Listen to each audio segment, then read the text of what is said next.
নমস্কার বন্ধুরা, গরম গরম ডাল ভাতের সঙ্গে খাওয়ার জন্য বানিয়ে নিতে পারেন একদম মুচমুচে কুরকুরে করলা ফ্রাই। খেতে অসম্ভব ভালো হয়। এইভাবে বানালে তো তেতো তো লাগবেই না, আর টেস্টও কিন্তু ভীষণ ভালো হয়। এইভাবে বানালে দেখবেন বাচ্চা থেকে বড় সবাই একদম চেয়ে চেয়ে খাবে। এটা যেমন ডাল ভাতের সঙ্গেও ভালো লাগে, তেমন কিন্তু এমনি এমনিও খেতে ভীষণ ভালো লাগে।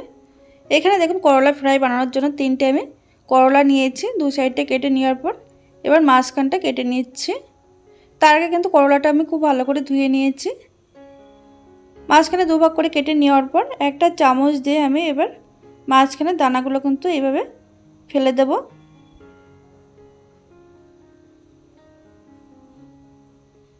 দেখুন সবগুলো দানা ফেলে দিয়েছি। এবার একটা ছুরি দিয়ে এইভাবে আমি একদম সরু সরু করে কেটে নিচ্ছি।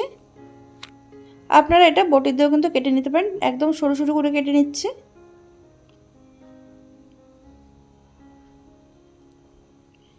এগুলো কিন্তু মোটা করে কাটার কোনো দরকার নেই, এইভাবে কেটে নেবেন। দেখুন এখানে আমি সবগুলো করলা কেটে নিয়েছি। এবার এর মধ্যে আমি দিয়ে দেব হাফ চামচ মতো নুন। নুন দিয়ে করলা কিন্তু খুব ভালো করে মেখে নিতে হবে। এইভাবে যদি করলা নুন দিয়ে মেখে 5 মিনিট রেখে দেন তাহলে কিন্তু করলার থেকে অনেকটাই জল বেরোবে, আর তেতো ভাবটা কিন্তু অনেকটা কম লাগবে।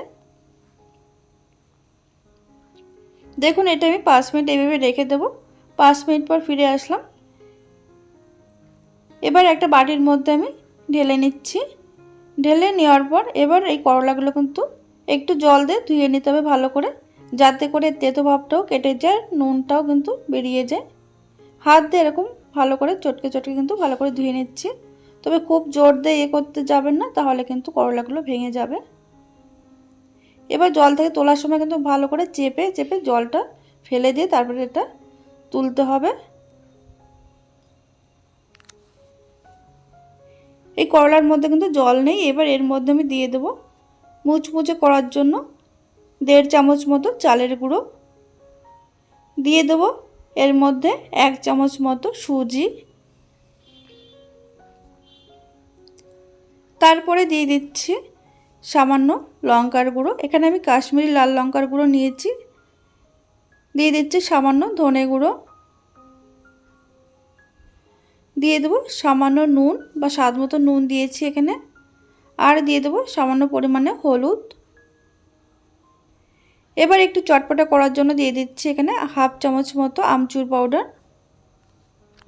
এবার হাত দিয়ে কিন্তু খুব ভালো করে এই করলার গায়ে কিন্তু এই মশলাটা ভালো করে লাগিয়ে নিচ্ছি আমি।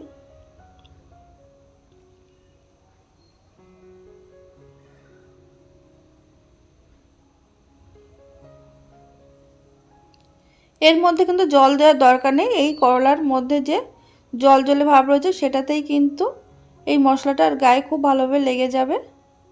এবার দেখুন ভালো করে মাখিয়ে নেওয়ার পর উপর থেকে আমি 1 চামচ আরও চালের গুঁড়ো দিয়ে দিলাম। এবার কিন্তু আলতো হাতে মাখতে হবে, যাতে একটার সঙ্গে একটা লেগে না যায়, তার জন্যে।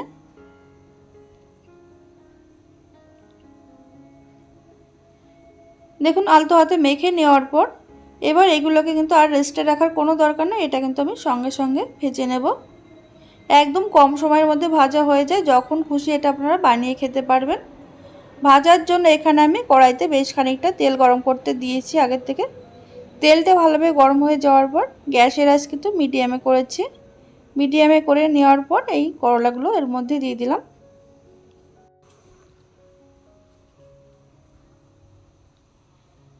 এবার মিডিয়াম আঁচে কিন্তু করলাগুলো একটু সময় নিয়ে ভাজতে হবে, তাহলেই দেখবেন করলাগুলো একদম মুচমুচে হবে। এইভাবে একটু ছড়িয়ে দেওয়ার পরে কিছুক্ষণ অপেক্ষা করতে হবে। 30 থেকে 40 সেকেন্ড এইভাবে রাখার পর আমি তারপরে এগুলোকে উল্টে দিচ্ছি। উল্টে পাল্টে সব দিকটা কিন্তু সমান কালার আসা পর্যন্ত ভেজে নিতে হবে।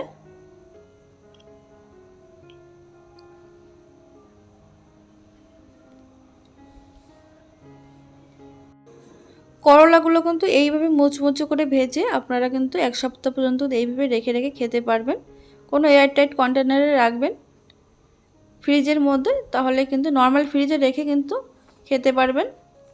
কেননা ফ্রিজে রাখলে কিন্তু তেলে ভাজা জিনিস এমনিতেই মুচমুচে থাকে।